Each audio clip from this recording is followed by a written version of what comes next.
Hi, and welcome to Experience Points by University XP. On Experience Points, we explore different ways we can learn from games. I'm your host, Dave Ang from GameSpace Learning by University XP. Find out more by going to universityxp.com. On today's episode, we'll answer the question, how many players should a game include? Playing games often means playing with other people. That means that we often take into account how many players a game accommodates before we begin. But what kind of impact does the player count have in games? How many players should a game include? This episode will examine gameplay, player experience, and game design focused around the player count for games. Games will be divided up and examined by player count in this episode, which includes single player games, two-player games, four-player games, small group games of 5 to 8 players, big group games of 8 plus players, mega games, and massive multiplayer online games. Game size and the player experience will be examined in addition to how to integrate player count in game design. Games sometimes include dummy player mechanics. These dummy players mimic or replicate other players in the game. These mechanics and how they are reflected in the player experience will also be examined. Single player games are games that, as you guessed, are supposed to be played alone. These can be solitaire or solo games in board games and tabletop games. One of the most popular solo games is Solitaire, the card game otherwise known as Klondike, as well as a host of other names. You can even consider many digital console, computer, and mobile games as single player games. Single player games lack social interaction because there is just one player playing, you.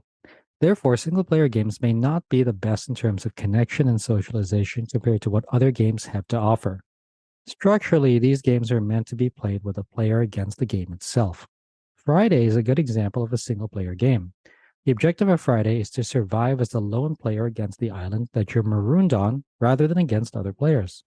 Therefore, single player games usually concentrate on players playing for a goal or an objective against the game. Cooperative games such as Pandemic, Forbidden Island, Forbidden Desert, and Forbidden Sky are not meant to be played as single player games. However, as a cooperative game with open information, one player could potentially play alone against the game while taking on the role of different active players. Some players may enjoy repurposing these cooperative games by playing solo. Otherwise, games such as Sight include a solo variant through the use of an automa that recreates the actions of another player. These solo variants provide an opportunity for solo gamers to play a game when they cannot or choose not to play against other players. The original Rogue game and the succession of roguelike games that have spawned from it are also solo undertakings where the objective is to beat one's own high score or progress through the game. A series of random effects in Slay the Spire provide the player challenges to surmount while also providing rewards and other feedback that influences the player journey and thus the player experience. Single player games are resolute in that, as the only player, you have the ultimate agency in the decisions of the game. So, if anything, single player games are great places to test different strategies against the game or AI. As such, including a solo mode for a game makes it much more accessible for gamers and players at all player counts. Solo games also provide individual players with a different focus on the player experience. Rather than prioritizing the socialization aspects of the game, Yomi, or the ability to discern opponents' strategies, single player games provide experiences and avenues for players to demonstrate their own mastery. Single player games often provide objectives and puzzles for players to solve, of which the focus lies on the single player and the game, leaving everything else out. The kinds of puzzles and challenges that the game provides could be completely randomized or procedurally generated, the results of which provide a gaming experience as close to unique to each player as possible. Single player games may not get as much attention in venues such as tabletop games or massive multiplayer online games, otherwise known as MMOs, because of their focus on socialization, community, and interactions with other players. However, single player games excel in what they focus on the single player and their individual experience within the game. Two player games form the basis of strategy games against opponents. In this context, there are two willing parties playing the game, usually playing against each other. We often think about classic tabletop games of strategy such as chess and checkers that are based around the interaction of two players. Modern tabletop games such as Carcassonne and Ticket to Ride were not meant exclusively as two player tabletop games. However, both do well to accommodate this basic player count. Other modern entries include Jaipur, Patchwork, and Targi exist as modern tabletop games that were designed from the ground up to be two-player experiences. Like single player games, two player games are great places to test strategies against a single opponent, especially if both players are of the same or approximate skill set or handicap. Additionally, strategy in two player games are meant as zero sum, meaning that an action that has a positive outcome for one player has a negative outcome for the opponent. Means that misplays or poor strategies end up affecting not only the game, but also the data for testing and research purposes. There is a little bit of leeway here in two player games that have a random element, such as a card draw in Mandala, where neither player has full knowledge of how a game may play out. Perhaps one of the most well known aspects of popular two player games are the symmetry between players. Both players begin with the same pieces in the same positions that have the same abilities. Often, one of the most common mitigating factors is the start player for turn based games. Hearthstone mitigates this by providing the second player the coin card, which grants them an extra mana to offset the disadvantages of playing second. However, games such as Blitzkrieg, World War II in 20 minutes, create an asymmetric play environment that is different based on each side the player selects. Often, designing two player games with this asymmetry can be difficult to balance and curate the experience, especially as popular strategies emerge as the dominant ones. Other games, such as the primary, can be played with two players, but the setup is not ideal. There must be some inclusion of a dummy player or neutral elements on the game board in the form of a non player third color meant to serve as a buffer between opponents. Risk includes this as part of the setup for two player only games, which helps to mitigate, at least for the meantime, any early game contention between players. Compared to two player games, three player games often involve more interaction with one another. This can often arise from zero sum actions taken against one player, making them weaker, or a third player can capitalize further on a reduced adversary. Conversely, three player games also introduce game dynamics not seen in two player or single player games. Puerto Rico stands as a modern day tabletop example of a game that requires and plays well at a three player count. Three player games also play well when there is some element of stock trading or currency manipulation. Any form of trading with other players usually requires at least a third party, especially in games with much contention and open information. After all, why would you ever agree to a trade that helps your adversary? Likewise, Ticket to Ride games involve three players, often include strategic blocking of routes to prevent advantageous moves of opponents. Sometimes this blocking occurs inadvertently in higher player count games. Three player games, on the other hand, provide a structure where alliances between two players often negatively affect the third. Such a case happens in Chicago Express when two players hold the same stock for the same company who work together to improve it. The player without that stock is only half as effective and would fall behind. Three player games are where strategy for multiple opponents becomes more apparent. No longer can players plan and play against a single adversary. Players must now also be aware of how actions could affect the game state as a whole and how it may favor themselves and others in the future. This dynamic gives rise to a problem in certain games: kingmaking. Kingmaking is the result of actions taken by players where they are put into a position where they cannot win. However, their actions could help another player win or lose the game. This situation provides little individual agency for the player and instead provides them with the responsibility of determining which of their opponents will become the victor. Lastly, three player games are where trading and negotiation mechanics begin to develop interesting game dynamics and strategies. Negotiation games often require at least three players in order for them to work. Everything from the Sheriff of Nottingham and Empires require at least three players for these elements to take practical effect. Four-player games often involve a significant mix of both social player interaction and strategic player interaction. Games such as Bridge and Mahjong require four players for their most popular formats. Settlers of Catan may not require four players, but often provides the best player experience at four. Mahjong and Bridge require four players because of its game structure. Bridge especially because of partnerships with teammates. Note that not all four-player games have to be team-based. However, four players is the minimum required for the smallest possible even-numbered teams. In addition, four-player games introduce additional forms and layers of strategy when it comes to trading and negotiation.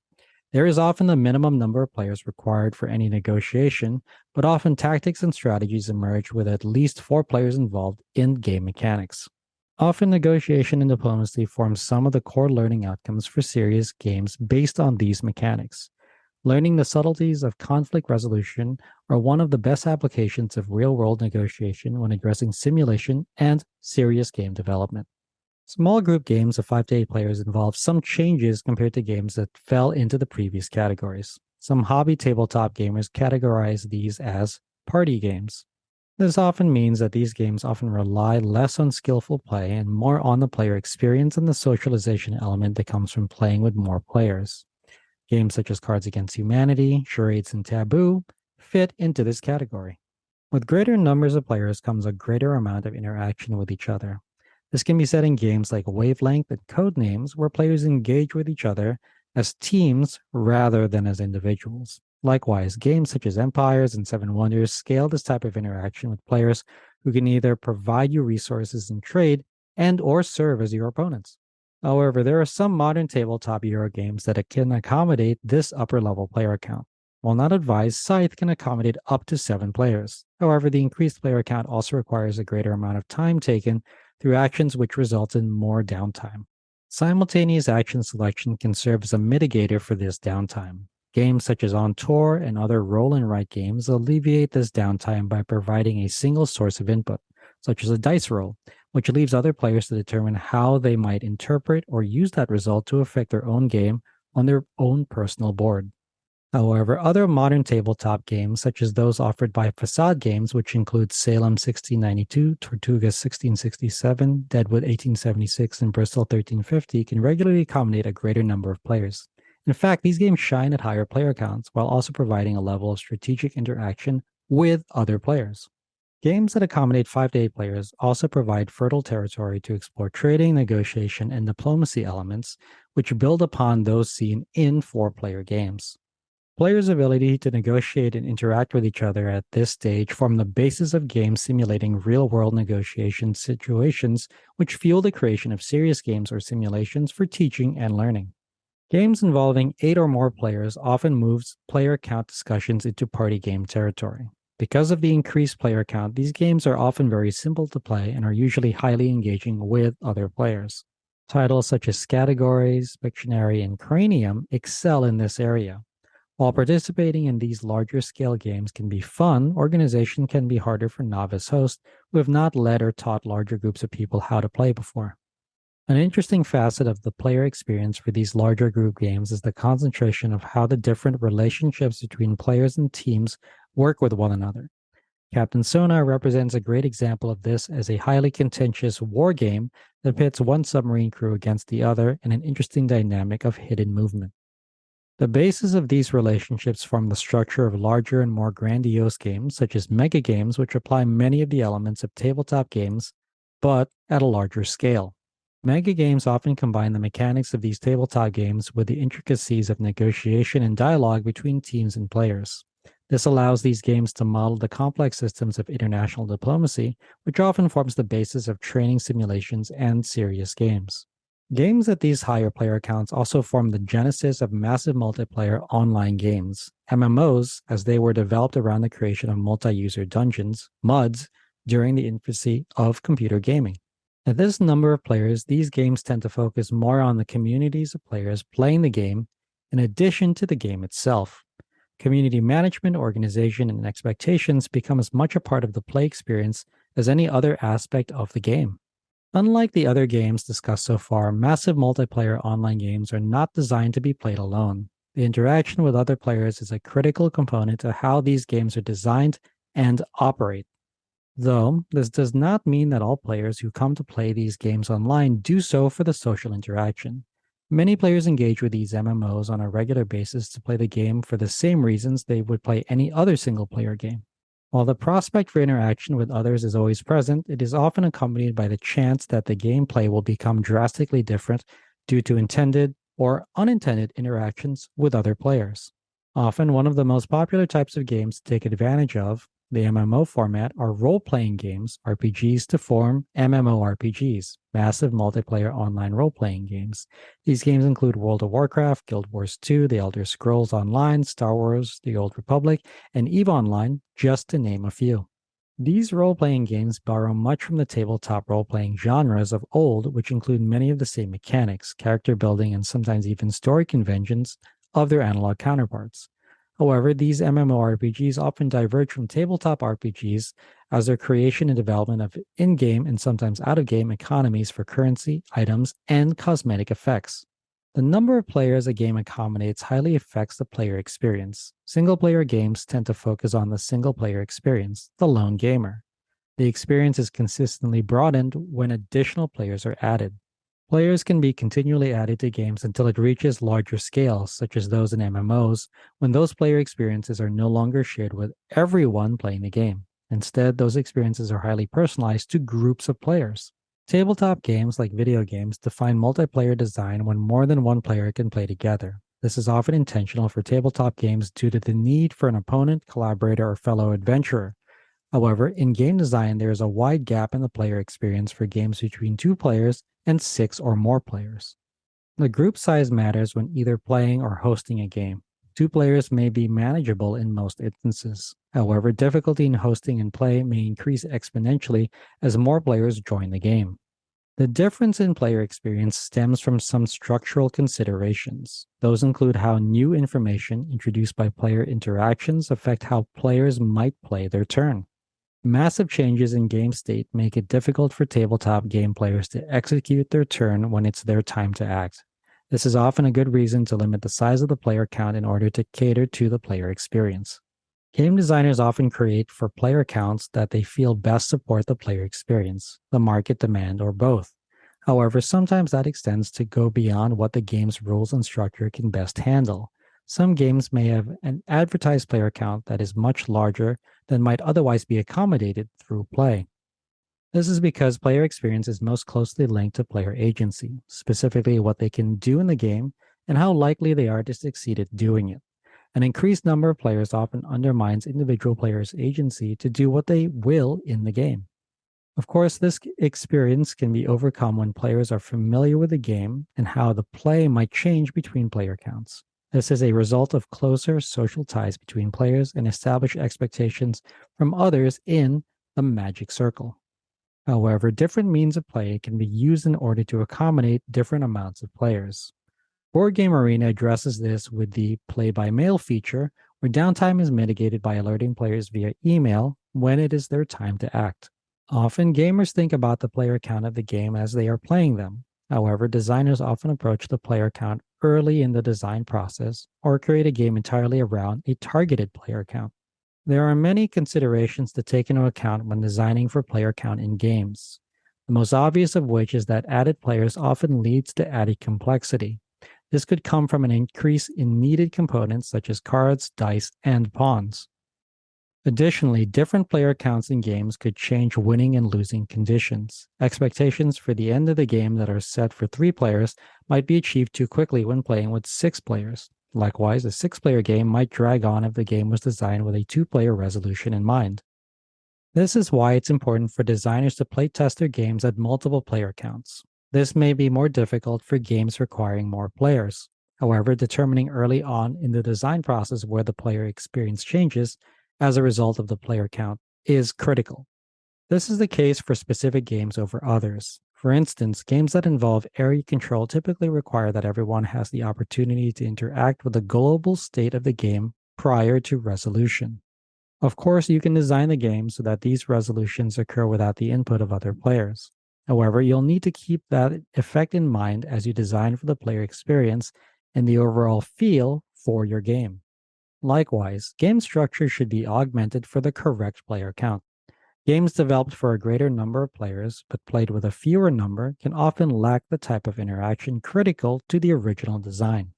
This is where limiting areas for worker placement, for instance in Stone Age, makes sense from a design perspective so that player choice, and thus interaction, becomes constrained.